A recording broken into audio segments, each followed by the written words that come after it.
So, I wanted to produce this video in October, but IRL things got in the way. So, now I'm recording it now in separate stages. However, as you might be able to tell, I have a cold. So, you'll have to do it with a Scotsman who has a cold, because I want this video done before the end of the year.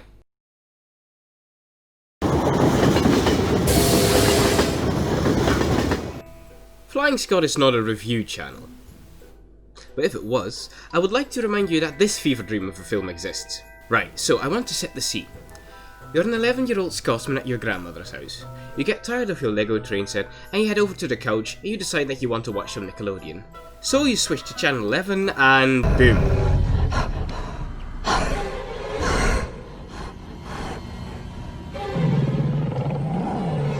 That is Victoria Justice on all fours acting like a maniac. And if you think that's weird, not even 60 seconds later, this is what you see. Guys,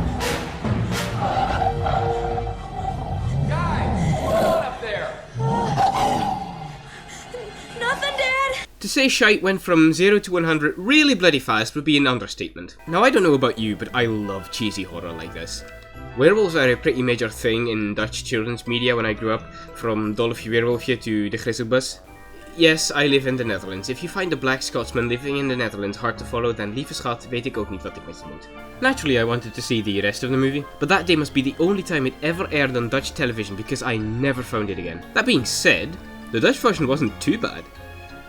Victoria Justice is always dubbed by the same voice actress in Dutch, from Zoe 101 to Big Time Rush, but because I could never find the Dutch version again, I started to slowly reject this movie's existence. I honestly thought I had imagined seeing a film about Victorious as a werewolf. And then, all of a sudden, early October 2020, I decided to look up Halloween films for kids, and this one popped into my head. And, wouldn't you know it, I had not imagined this at all. The backstory for this film is actually quite interesting. Nickelodeon wanted to really push Victoria Justice back in the early 2010s. Of course, she already was on the network before that, most notably on Zoe 101 from 2005. Though of course it would not be wrong of me to assume that most of you know Victoria from Victorious. Here's the interesting part. The Boy Who Cried Werewolf came out in October of 2010, but Victorious came out in March of that year. The reason for Victoria suddenly appearing in this little Halloween film, whilst Victoria was already blowing up, is that BWCW started filming in 2008. Meanwhile, Victoria started filming in 2009, and the first season completed before BWCW was finished. I'm not sure whether it was as a result of that, but BWCW isn't really talked about. Now that's not to say people didn't enjoy it. It has a 66% audience rating on Rotten Tomatoes, but when has that ever been a reliable source? That being said, according to Wikipedia, only the most reliable source on the internet, the movie received general mixed reviews from critics for its plotline, though it was generally praised for its sound effects. Now, I know what you're thinking. Scott, why are you uploading a Halloween video in December? To which I say, what are you talking about? It's October the 81st. The film opens the same way every bad Halloween film opens, a fake-out jump scare.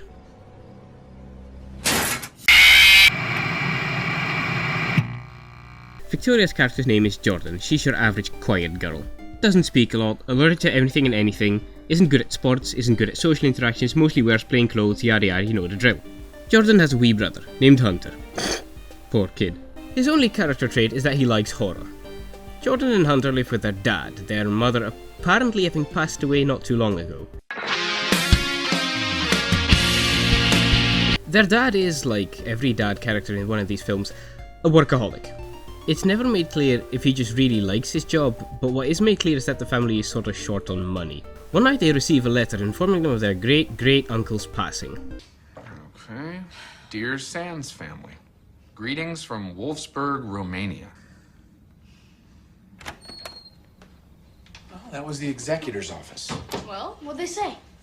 It looks like your mother's great uncle has left us everything, including his castle. So wait, hold on. Did the uncle always intend for his niece to receive all his wealth and possessions? Or was he aware of his niece's passing and specifically changed his will in order for her family to inherit his stuff instead? Because if it's the first option, how the hell is he not informed about his niece's death? And if it's the second one, this uncle is kind of neglectful to his remaining king. Clearly they don't know who he is, so something's going on here. So they pull in Indiana Jones. Do I really have to play the music? Because I'm very certain you lot can practically hear it by just seeing this footage. So they arrive at the airport. Side characters, which only have 3 other lines in this movie, are introduced, and we are given this tidbit of information. What was that? He's Rasputin. Jump scare aside, that's a very neat way of showing Jordan is afraid of canines. It doesn't feel forced, it's a nice way of doing it. Nice part Nickelodeon movie. They arrive at the manor and are greeted by...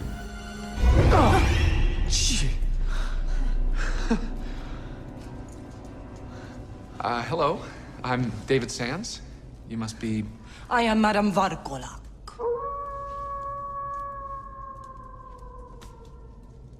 I'm certain that howling right after the name is a reference to Young Frankenstein because there is no way a made-for-Nickelodeon film can genuinely be funny. I will say the music is pretty good. Get to rooms.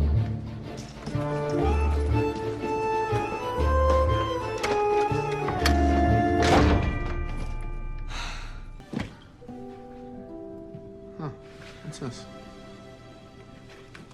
Properties by Paulina.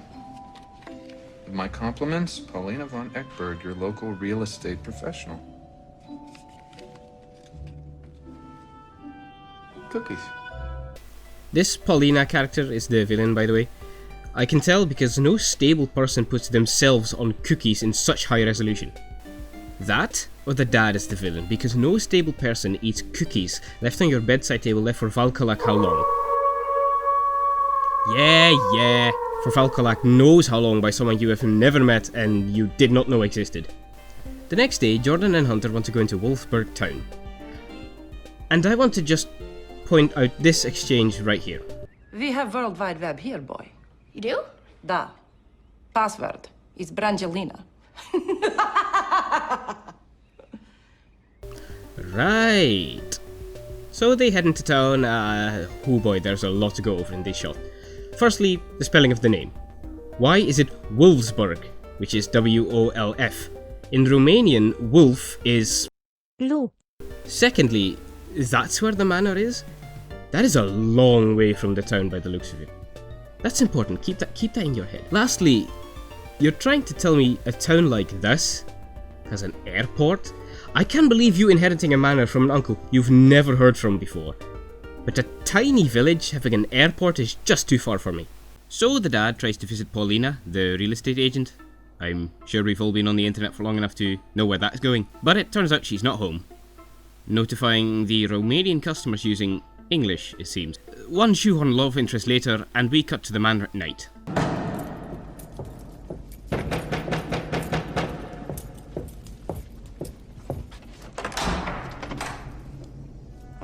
Madame Varkalak. Time for another tangent. First, this is Paulina. She speaks with a Canadian accent. I suppose that explains why she writes in English. Secondly, it's now properly established that Valkalak can hear the howl. Is the audible range dependent on who says Valkalak? Is it dependent on her? Can she hear it whenever someone says her name? Because that must be agonizing. I guess that explains her mood. Thirdly, this is the first time Madame V and Pauline meet after Dragomir's passing. I am so completely sorry for your loss. I haven't been able to get poor old Dragomir out of my head. So how did Pauline get those cookies to David's bedside table? Last issue I have. And you must be the dashing young Hunter and the exquisite Jordan. She, compliments the children on their appearance. How old are they supposed to be? Aye, officer, this woman right here. Jordan has problems with her internet connection, so her and Hunter try to find the Wi-Fi router, which leads them to this secret laboratory. We have one of the few good jokes in the film. I mean, what if Madame Varkalak... I really hate that. How do you think she feels? And Jordan drops a vial of blood she found.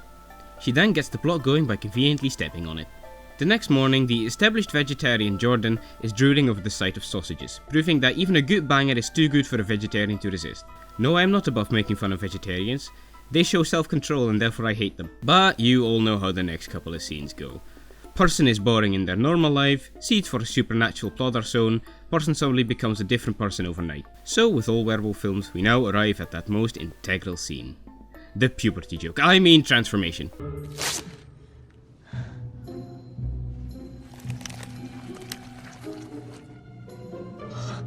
Are you kidding me?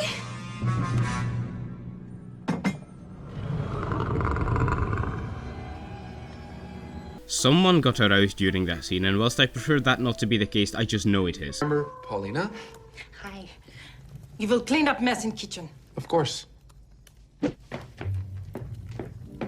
Can I just say, Madam V always goes swoosh when she turns, and I love it. So Hunter's friends tell him that if this obvious setup to werewolf transformation is as obvious as it seems, Jordan might try to eat the shoehorned love interest. He goes after them to stop Jordan, but he just ends up being a major cockblock. We get a shot of Victoria Justice's bum, because werewolf movies as a whole are not already heavily reliant on sexual discoveries as it is. Seriously, have you seen the cunt on any Curse of the Were-Rabbit video? And Hunter tries to confront her at home. And here we arrive at the scene which started years of thinking I had just had a bad dream and imagined a weird film.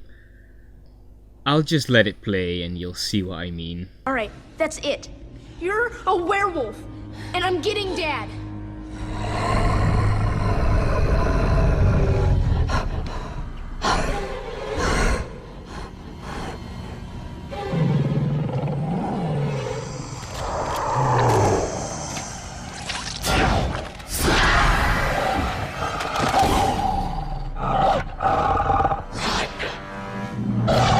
Listen, I know I've not been particularly funny in this video, mostly because I'm just in shock throughout most of it, but if I have to make just one joke throughout the video, I will do it. Someone got aroused during that scene, and whilst I prefer that not to be the case, I just know it is. Now, this film is 83 minutes long, which is not long for a film if you have to get a lot of stuff in that limited timeline.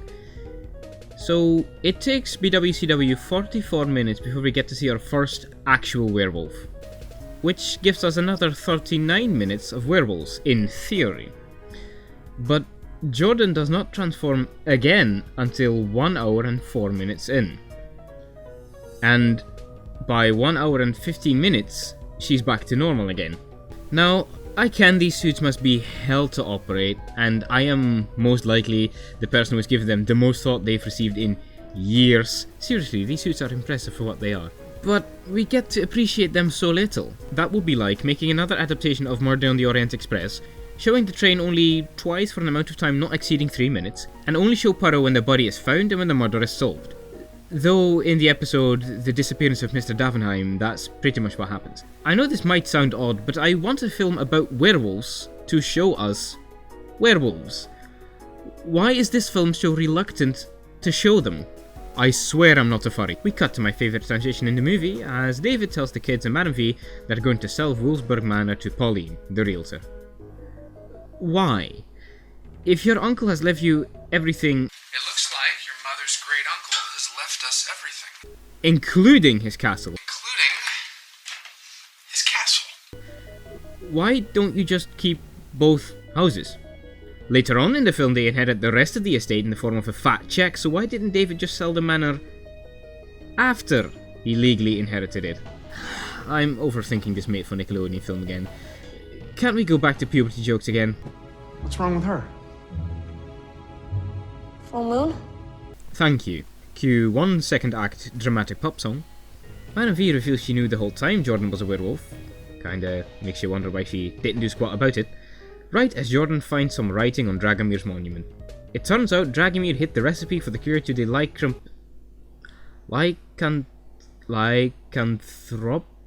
lycanthropic curse in plain sight. Hunter and V come to have a look, only for V to reveal she cannot see it at all. They go out shopping for ingredients. Okay, I'm gonna be real here. If that Brangelina joke was weird, here's another odd one. Madam V receives a call from David, and her ringtone is "Hit me baby one more time." Was that a Britney Spears ringtone? Da. She's werewolf, you know. Wow. Well, that explains a lot. Seeing the current situation Britney Spears is in, I cannot decide whether that's incredibly funny or painfully dated. As Jordan is showing signs of transforming again, Madam V sends them home. They bump into Paulina, who offers them the ride home, and Jordan struggles to keep herself from mauling Paulina. Okay, remember when I said you had to remember how far away the manor was from Wolfsburg town? How hasn't she fully transformed and killed Paulina yet? She clearly wants to do it, so how is she suddenly able to contain herself so well? All set. Paulina, not to freak you out or anything, but there's a bunch of vampires behind you.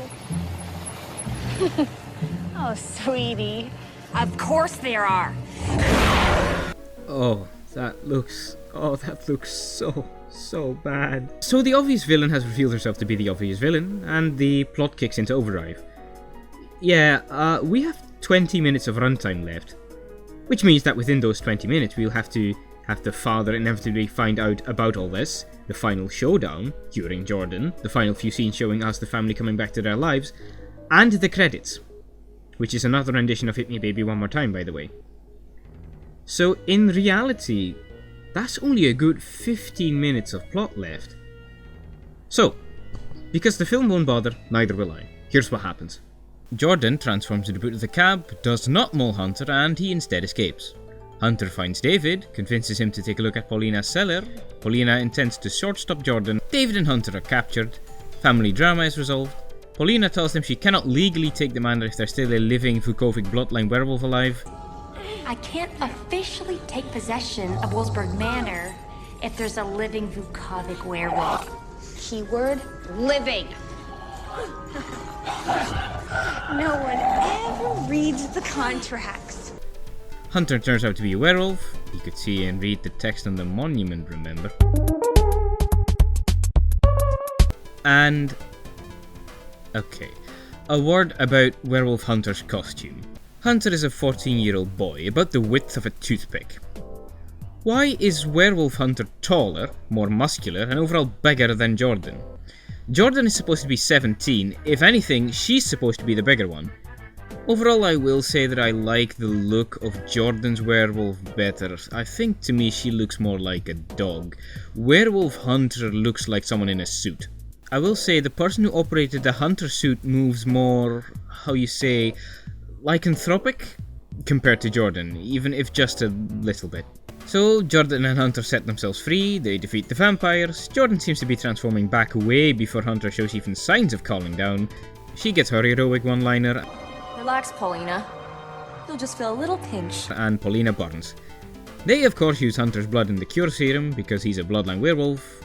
But if they're brother and sister, then why isn't Jordan? By the way, Cinema Sins, the reason they tap the syringe and squirt a little out of it is to get the air out of the syringe. Air in your veins is bad. The serum is injected into Jordan, curing her of lycanthropy and bad after effects. And they receive that fat check I told you about before. Back home in America, Jordan is a completely different person, complete with a newfound self-confidence. And shoehorned love interest is there too. So they drive off into the moonlight in their new fat pickup truck, Richard Hammond approves, right as someone moves in across the street. No. No. Paulina is dead, remember? We clearly saw her skin crack and we saw her burn. Was this a setup for a sequel? Oh my. A Boy Who Cried Werewolf sequel was considered? I don't even know how to transition from that. This film is so interesting. From what I can gather, this film was supposed to be Victoria Justice's next big thing, but due to delays it was overshadowed by Victorious. And I honestly think that's for the better, because could you imagine a world where this came out before Victorious? I know Nickelodeon went big on the Victorious marketing, but I don't think going from BWCW to Victorious would have been smooth sailing. But that's just my estimation, because for all it's worth, Nickelodeon would have thrown enough money at Victorious for it to become successful. For what it is, The Boy Who Cried Werewolf is actually not bad. Sure, it has a lot of mistakes, continuity errors and plot holes, but that's what you expect from a made-for-Nickelodeon movie. It has a very big early Teenage Mutant Ninja Turtles feel, and that's as much of a good thing as a bad thing. It was recorded in Vancouver, it uses life-sized suits, and the technology shown in the film is very dated even for 2008. You can see that there was a lot of effort put into this. Apparently the makeup used for half-human, half-werewolf Jordan took the better part of 4 hours to apply, and for all I've been ragging on the writing, the jokes are actually not that bad. Lauren Levine, who also produced Drake and Josh, also produced this film, and with some of the jokes you can clearly tell. The suits are really impressive. Actually, Don Dininger, one of the werewolf suit performers, has worked on other works you might be more familiar with. The Mandalorian, Thor, Captain America Civil War, another personal point of interest, Cirque du Freak, just to name a few. The acting, whilst a few odd deliveries are present here and there, is still top-notch Nickelodeon stuff. And hey, Chase Ellison, the actor who played Hunter, and Victoria Justice were nominated for a Young Artist Award for Best Performance in a TV movie in 2011, so it must mean something, right? I will say some of the shots are a tad questionable, and the CGI was dated even for 2010. But apparently the cast had a lot of fun on set, so it can't be all that bad. Victoria even did daily updates on her YouTube channel. Or a YouTube channel. Go check them out, you can tell she was actually really excited about it. But I really want to know what happened to the sequel. Maybe the film was not as big a hit as they had hoped, but I really want to know whether the sequel was ever on the table. This is a film where my morbid curiosity was the driving force behind watching it, and whilst it's not the best, it's harmless enough. Well, that was an absolute hell to edit, and I'm not doing that ever again. Or well, anytime soon at least.